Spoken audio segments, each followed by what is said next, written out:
Jane Murray is from Northumbria University. Now, you haven't got your titles on here. I'm sorry, Jane. I'm sure I'll survive. You will, yeah. Nobody dies. Okay, and she's going to talk, actually, and I had a sneak preview of this conversation yesterday. She's going to talk about Wholetruth, Untruths and Lies, an ethnographic study of communicative interaction between professional caregivers and people with dementia. And of course, I've seen all the slides, and I just thought, wow, I'm right looking forward to this. So, oh dear. So over to you, Jane. Thank you very much. Gosh, thank you. There is a lot more slides. I'm going to flick through some of them. I simply put them on because it's such a controversial topic, and if anybody is interested, then you can have a look at them. Have a look at the notes pages. There's loads underneath, and please do email me. I don't expect everybody to agree with me. I have had a really strong challenge from a rather large charity this week going, I don't agree with your taxonomy. I went, fine, will you talk about it? And she went, yeah, well, it's work then. And, you know, we're mental health nurses, so really this is about starting a discussion, so I'm not going to present for the whole time. It's more about just to air things. So despite the horrific title, basically, I've been a mental health nurse for nearly 30 years. I've worked at the university for nearly 15, dip in and out of practice, and I'm very passionate about older persons' care, and mainly now teach internationally, mainly into Singapore. I've done a lot of work in Malaysia and Borneo, particularly around dementia care, or lack of dementia care, and currently I manage a programme in Shanghai for pre-registration, and I'm the director of a programme in Singapore for post-registration nurses.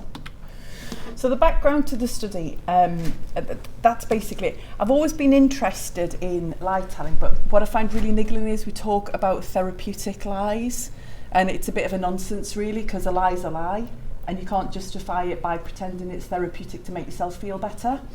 My supervisors, this is from my PhD thesis, and my supervisors are Dr. Mick Hill at Northumbria, who is more methodology and sociology, but a fab support, and Prof Ian James from Newcastle, who some of you might have heard of if anybody's into telling lies. Ian's done a lot of the previous work. But the problem with a lot of the previous stuff is that it's been phenomenology or grounded theory. I'm told, please don't ask me about those because I know nothing about them other than it's not what I did. And the problem with them is that they all asked participants, when do you lie, what do you do, what lies do you tell, and why do you do it? So it's all perception of what we do.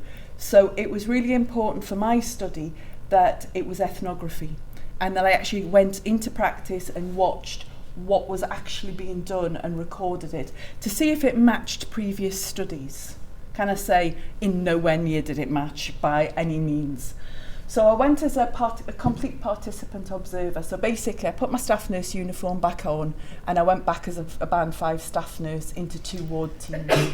Initially it was going to be into 3 ward teams, but the 3rd ward team had a bit of a wobble and decided no. Mainly because of the ward manager. But the first ward I went to, after I'd been there 2 days, she went, oh, you will come back, won't you, if you don't get to your 3rd ward. So it was quite interesting, and it was overt. So I did quite a lot of work with the wards beforehand and with the trust, preparing the ground and talking to gatekeepers. And it's interesting what Jim's saying about networks, because actually the gatekeeper for me in this instance was somebody who'd been my line manager as a grade D, like 26 years ago. But she had a really good set of values and beliefs that we had similar values and beliefs, so it meant I did get access. If I'd had to go through a different person, I'm not sure I would have had the same response. So, you know, I think it does just highlight the importance of networks. It had to be overt, and people said, well, does it have to be overt? Yes, otherwise it becomes a lie. And then it just becomes too complicated. However, the problem was trying to get it through ethics. 2.5 years later, 2 trips to Leeds to talk to IRAS, several meetings with the HRA, and wanting to do really unkind things to a particular lady on the panel, who kept saying, oh, but what happens if the press get a hold of your results and they find out nurses tell lies? But we do. That's not in dispute. I'm not disputing. I know we tell lies. What I'm trying to find out is what lies do we tell and what's the effect. So it took a long, long time, and then there was big concerns raised about the Hawthorne effect. Now, if anybody else has done stuff around the Hawthorne effect, when you start reading about it, it's quite interesting, because it was done in the 1930s, and it was bosses going into an industrial section who had a lot of power that did influence, so obviously they had a big impact. Care is so pressured at the minute, and I collected my data in 2018, so pre-COVID, and the biggest issues for me were going in. It made me very vulnerable as a nurse and as a lecturer, because I was going in to work back as a staff nurse. It wasn't actually related to any of this stuff. It was, oh my God, I'm going to have to go back and nurse. Can I still wipe a bottom with a smile? Are the students going to catch me out? What's going to happen? Am I going to be caught out here? So after the first day, it became aware that the staff were just absolutely relieved to have a pair of competent hands, and that I could take somebody to the toilet, I could get them up, I could bath them. One of the things I'd agreed with the trust was I wasn't going to give medication out, because I felt that was likely to be a time when I was able to collect quite a lot of data. So going back as a mental health nurse, band 5, I didn't have to do the tablets. What a luxury. I had a fantastic summer. It was just the best, just being a nurse again. And it worked really well, and there wasn't really an issue with the Hawthorne effect, other than towards the end of the data collection, some of the healthcares would say, did you get that one? I think I've just done one. Shall I tell you? I said, well, I can't record it because I didn't see it. But people became more aware that when they told lies, but it didn't actually impact on the data. And there was a lot of reflection and triangulation went on. So if I saw something, and for me, a lie is anything that's not the whole truth. So really black and white, really tunnel vision, because what I didn't want to end up with was a sliding scale that the Truth Inquiry just brought, because I don't think that's helpful for practitioners. So in total, I did about 340 hours back in practice over 2 sites, over 3 different periods. So the first site I went back to, some of the staff had changed and a lot of the patients had changed. And overall, I collected about 250 lies.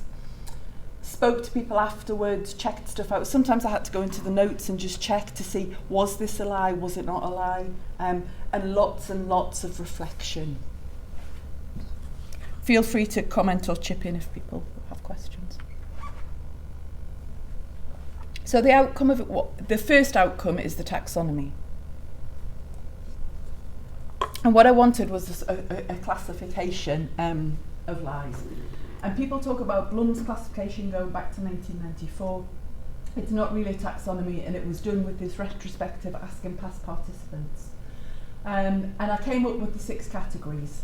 Going along with, which most of us all recognise, that's going to be quite controversial in my first publication, because it's arguing with the likes of Naomi Fale, who say that going along with isn't a lie. But it has to be a lie, because if somebody's telling you something and you haven't got a clue what it is and you're going, oh yeah, absolutely, you're not telling the truth because you don't know what the person said. Blatant lies, that was the biggest category, most diverse category. That threw an interesting thing up, which I'll not go into, but if people want more information, obviously I'll give them. But spontaneous lies. Some people just lie like they've got Tourette's. They don't plan them, they don't do it to reduce stress, they just do it because they're liars. And that's absolutely fine, because actually lie telling is a really, really important part of our everyday conversation, the way I've got it categorised. It's a social lubricant, and what it did was take a lot of, and banter in particular, it takes a lot of the chit-chat that you have with patients away from that functional caregiving, and it just becomes a more normal conversation. Avoidance and delaying are the usual things that you think about, but actually cause very little distress. So I'll be back in 5 minutes. Most people had forgotten within 30 seconds. So avoidance and delaying really. None of the lies that I recorded, there was only one that caused minimal irritation for about 20 seconds till the gentleman forgot. But out of all of this, the key thing, which I'll go on to show you, is how you say it. It's about your motivation and your genuineness. You know, if you look at some of the Stephen Sabat stuff, you could say rhubarb and custard to somebody, but if you say it kindly, they'll take it on board and it'll have a positive effect. But if you're grumpy with it or you're irritated, then it has a much more negative effect. Props is the usual thing. That's the next part of my study, going on to look at how props are used with people. But the two ones that are going to cause quite a bit of irritation are familiarity and banter. Familiarity, and I was laughing because, Jim, you are the world's worst offender. And it's Sheffield, it's Yorkshire, because my line manager's from down here, and when I was doing it, she went, make sure you put love in there. And yes, I came off the phone, she went, my husband, who was sitting behind me with a sore foot, went, that man called you love 3 times. And I went, yeah, he's from Sheffield.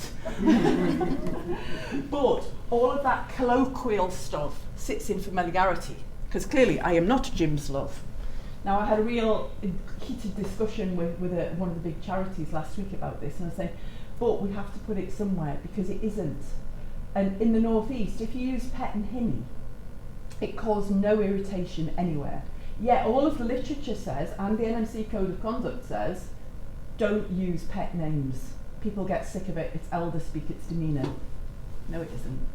And all the research I could find around it, the researchers get irritated about elder speak, but not the patients who are receiving it.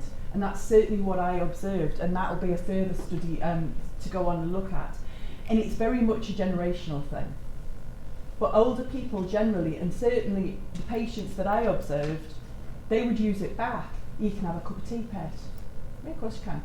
It's a social lubricant, and it's actually really important.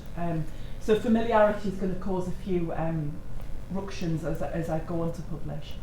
And banter. Banter is a special category. In lots of the literature, it's really negative, it's around bullying. But it's not. Banter's just about crack, it's about talking to people, it's about sparring off people. But the important thing with banter is, it's the only category where lies are told without deceit. So in a lot of the studies before mine, deceit and lies are interchangeable and they're not the same thing. If you deceive somebody, you've told a successful lie. But you can tell a lie without deceiving somebody because they don't need to believe it. So often with banter, so one of the common ones that came up was, see you later, alligator. There is clearly no alligators in the NHS. Well, not real ones. That's a separate discussion. But the patients would respond really well because, I don't know how many people are from older persons care, but I work a lot on the bookcase theory where somebody's going back in their shelves and eventually they get to a point. So a lot of the banter is much further back in their lives, in their 20s and 30s. It's stored in the long-term memory. So actually, the patients knew full well that it was just banter, it was light-hearted. It wasn't true. A healthcare sat between, a patient sat between 2 healthcares, where the healthcare said, oh, a rose between 2 thorns. And the patient laughed, knew it instantly it's something that's in their long-term memory. And to observe that, it's really important that we've got that sort of banter and that it doesn't just become functional care. And the only thing I added on at the end was jokes. Jokes is a bit different because a joke only comes into banter if the patient knows it's a joke. So the thing with banter is both parties have to understand that it's a lie being told.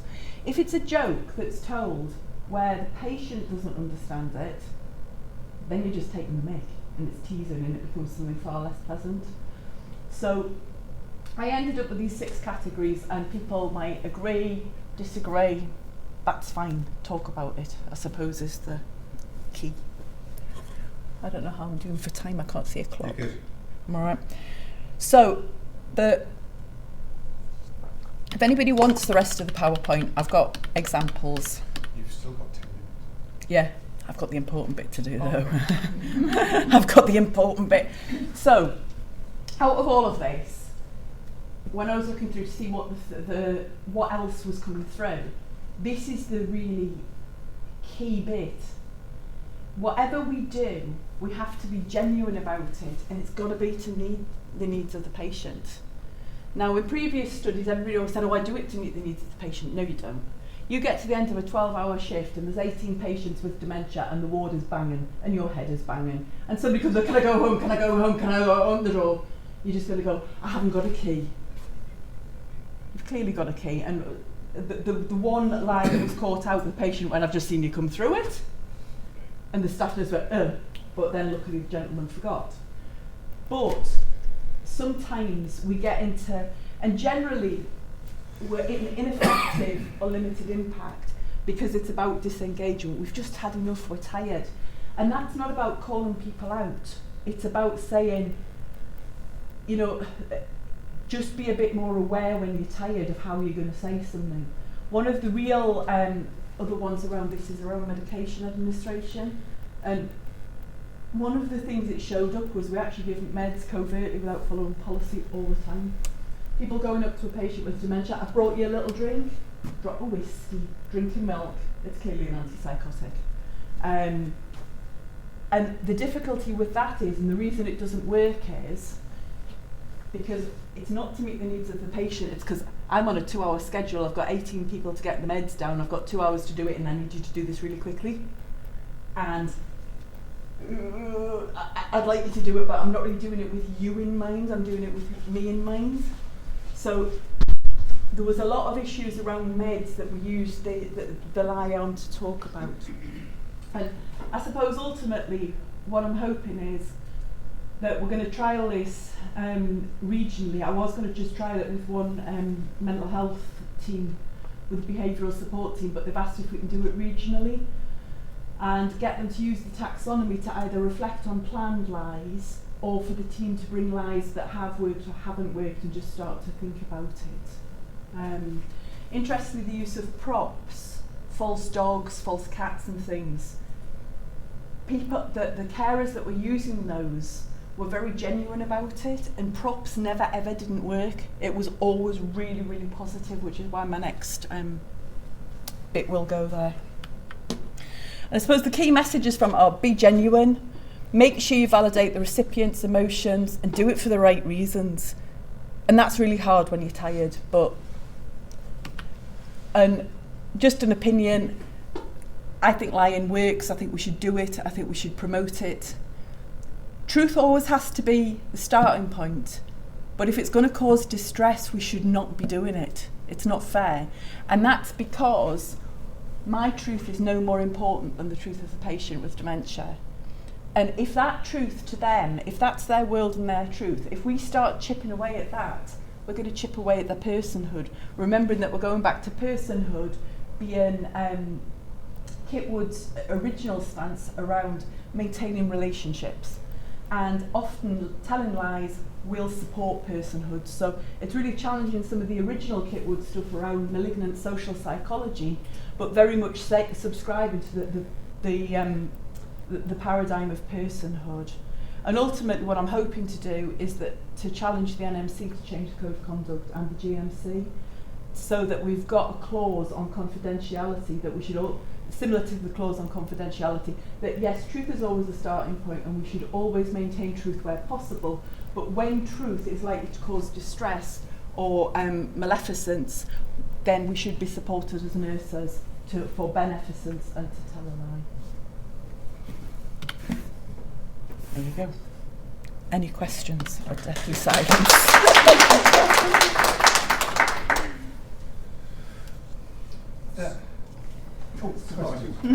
Are you talking about acceptable lies and not acceptable lies in some ways?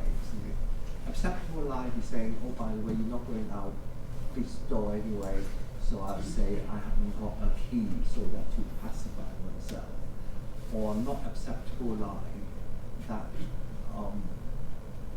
you must do what I say kind of thing. How is the second example? I know it's very difficult. To me, a lie's a lie. Doesn't matter, and it's not so much what you say; it's how you say it and why you say it that's key. And if you tell a lie to get somebody to conform to what you want to do, and you might have to, you know, if you're getting somebody dressed that's really difficult, and you're working in a care home, and there's 30 people waiting to get up, and there's only 4 or 5 of you on, you've got to get people washed and dressed. You know, that's the reality of what some staff have to face. So if you have to say, no. You know, if people then move into, oh, can you put your shoes on because we're going to the park? And then they take you to breakfast, not the park. If that means to me that that person is dressed in a manner that they previously would have wanted, I wouldn't have an issue with telling that lie. I think it's very individual, and I'm not saying that's right for everybody, but for me, if it supports that person, to be able to get through their day without becoming distressed and without having a battle or lorazepam, then I'd rather tell a lie. Okay, thanks for your presentation. You mentioned about focusing on the needs of the patient and then the carer. I was just wondering about, is there any information about how you explore issues like documentation, procedures, training, and then attendance, things like that? Whether you were able to explore about, was there any lies related to a staff or a patient? How did you do your data collection? It was always staff telling lies to a patient with advanced dementia who was unlikely to be able to retain information for any period of time due to the point in their journey. But also CNTW are a really good example of a trust that's quite forward thinking, because Prof Ian James is based in Newcastle and has been an advocate of lie telling for a lot of years. So as part of the admission procedure for older people at CNTW with dementia, families will be asked about lie telling. Do you support it? Is it an issue? Do you know, where do you sit with it? How do you feel if we tell them lies? And the interesting thing is that most families will say, lie away. It's not an issue. We don't have a problem with it. And I was really intrigued when I first started planning the study. I got told by the first IRS committee, go and talk to families because they're going to have a wobbler. Organise all these meetings with families, and one would turn up, two would turn up, and you'd go, you don't care. Tell them what you like, just don't get them upset. That was the key thing. Get them through the day and don't get them upset. We tell them lies all the time, but the CNTW is actually part of the admissions procedure. So lies are documented, they're talked about, they're also reflected on, and it's CNTW that have volunteered to do to test these out, but have asked to do it as a trust-wide thing rather than just with one team. So I think, you know, I don't know what, I don't have experience of other trusts and lie telling, but certainly it's something that's talked about, and it's not, it doesn't carry the stigma with CNTW that it does perhaps in other areas. What did the truth report say then? So it's really interesting because I was thinking, this is, what do I do here? So I linked in Toby Williamson, who wrote it, went, can I talk to you? Because I'm about to publish something that's going to really argue with what you're saying. And Toby's been fabulous, and so is a guy called Anthony Tuckett that Toby cited a lot, who's in Australia. And what the truth report basically says, yes, you can tell lies if you must, but truth is always the starting point, which is right. But they categorise their lies in a sliding scale. And that's where it becomes problematic, because what's a white lie to me might be a blatant lie to you. And it's about, hang on a minute, is it a lie? Is it the truth? If it's not the truth, then it is a lie. And we've got to get away from talking fiblets, white lies, and all these other sort of softer words, because it's about us. You know, we talk about not being non-judgmental as mental health nurses all the time, but we make massive judgments about the word lie, and we've got to kind of destigmatise it and take the emotion out of it. Lying's a really useful tool. So I was thinking about covert meds, that it's in the code, isn't Yeah, it? You know, absolutely. around covert meds.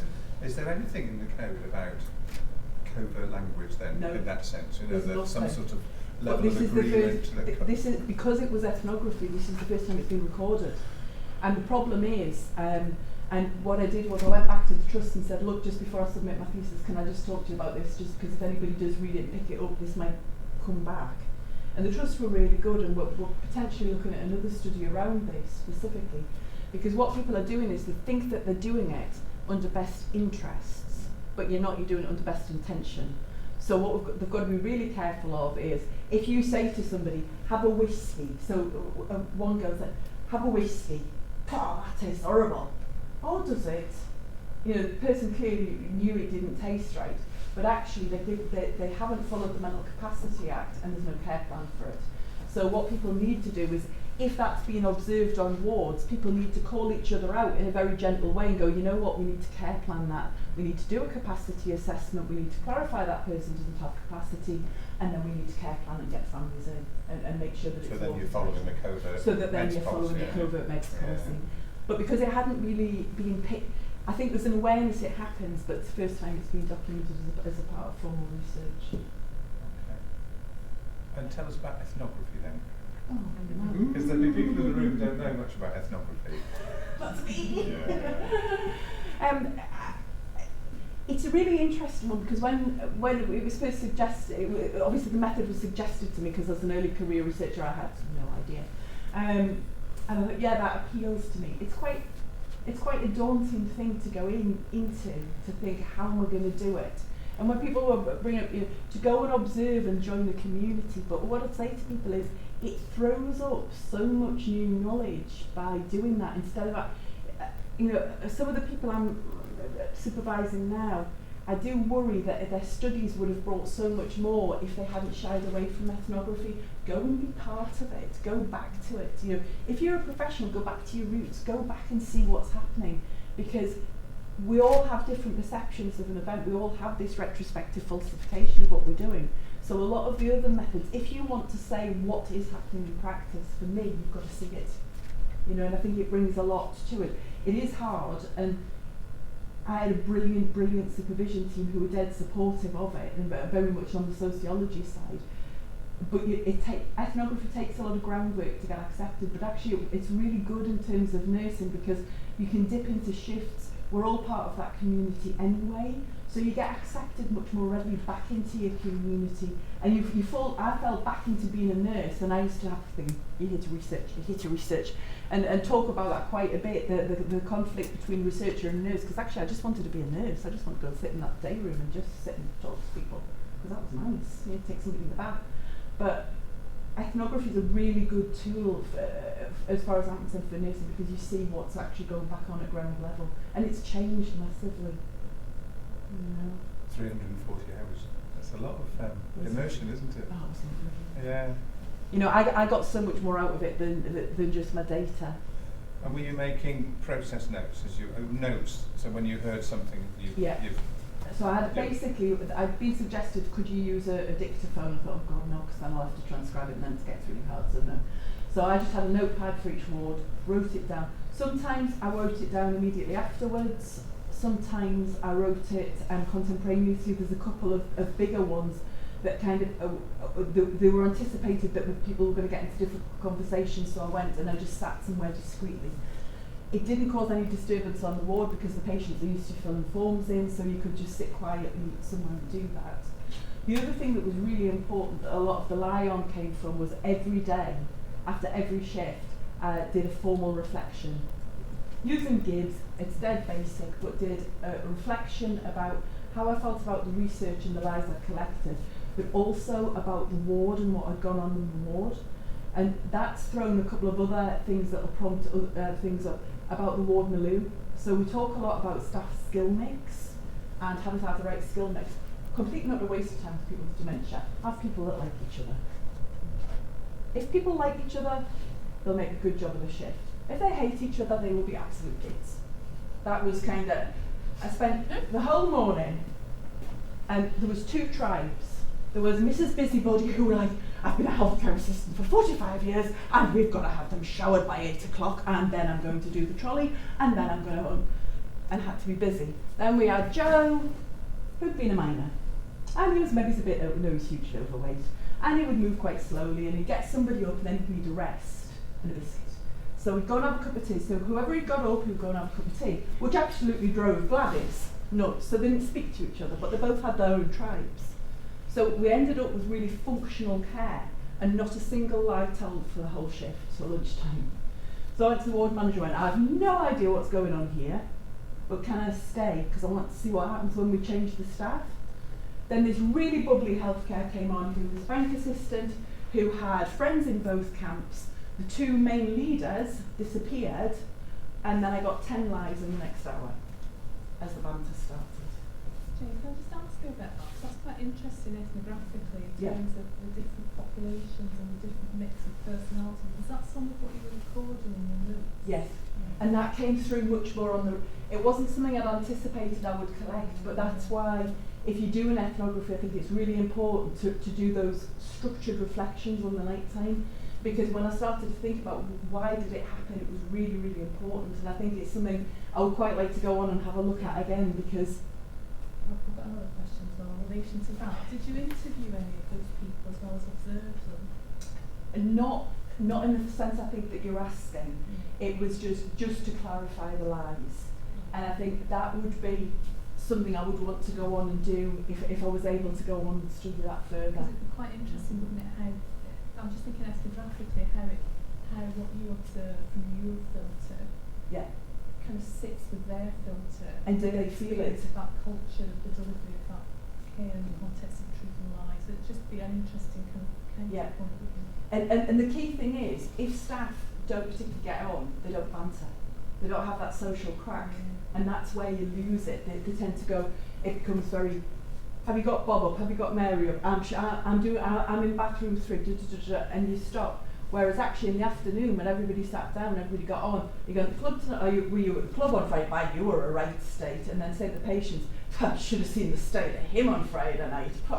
And then it just became a much more social and happier environment for the patients, because then they were able to interject, because a lot of the staff in the hospital I was working at lived very locally, and the patients were very local, so they knew where everybody drank, where everybody did the shopping and things, so it became quite different. I'm so sorry. It's all right. As long as you tell me about the stuff. It's terrible. Is that interrogating? I'll beat you up later. Did she feed you with the question? No, is it like this? Been had a chance to speak to you before? Have you got another question? Go for it then. Oh, well, go to sit down now. I've forgotten it now.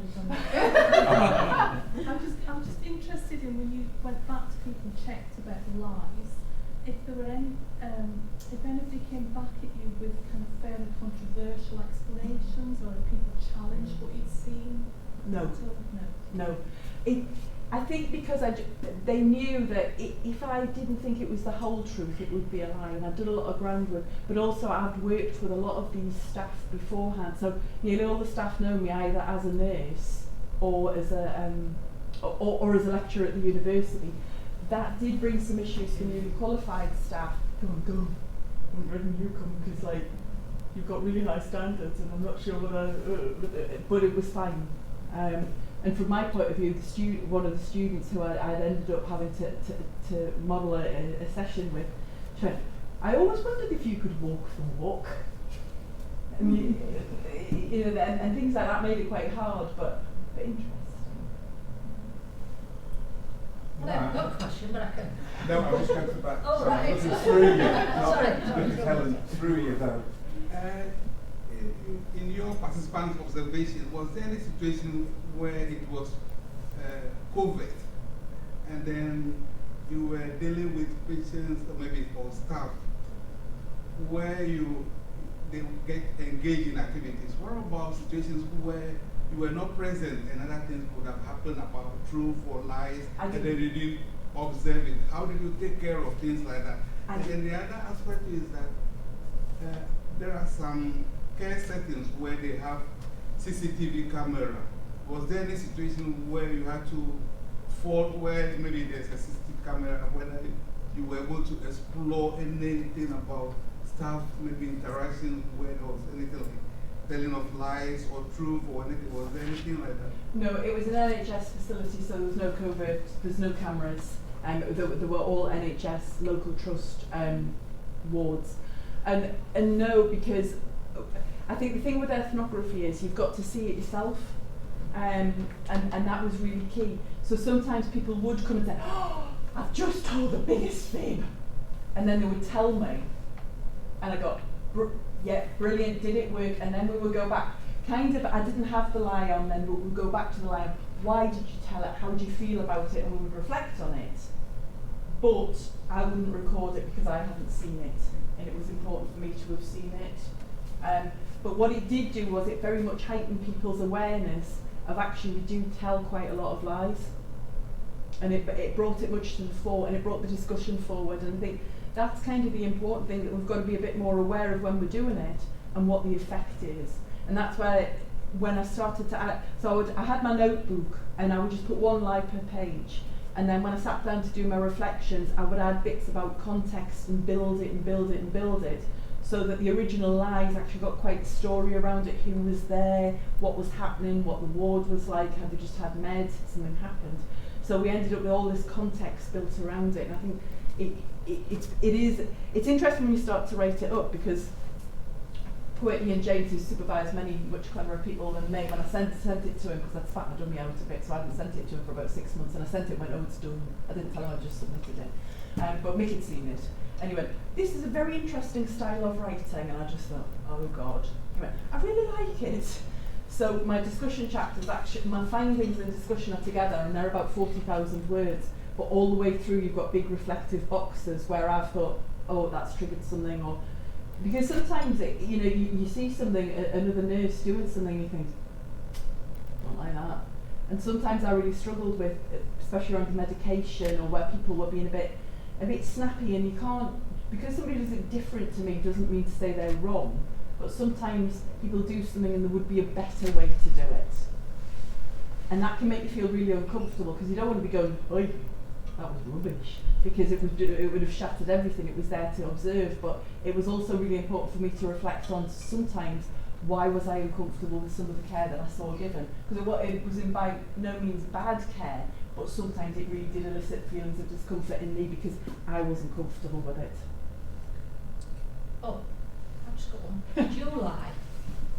Yes. And did you record your lies? Yes. And my lies I recorded right through.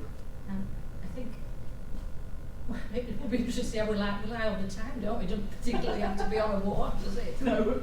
Santa Claus. I talk about Santa Claus, false eyelashes, that's right, yeah. makeup, Facebook. I tell children they've got to love the shoes on. Yeah. Grief, take them off. You know? Thank you for that. Thank you for that present. It's lovely. Yeah.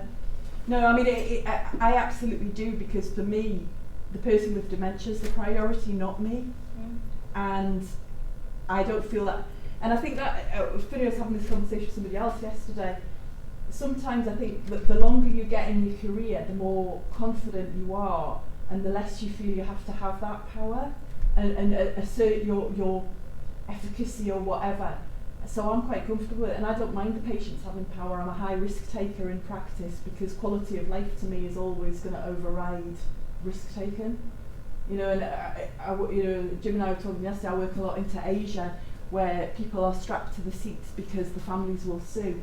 So restraint vests in Singapore, everybody is tied to the chair. Everybody wears the same clothes. In China, on the wards for people with dementia, they all have to wear striped pyjamas, so if they escape, they can spot them out with the grey suits in the middle of Shanghai. You know, as you progress in your career, I think you start to take higher risks, and I'm very comfortable with lying, but I could understand how a more junior, somebody who's just qualified, might have more conflict. Outstanding, thank you.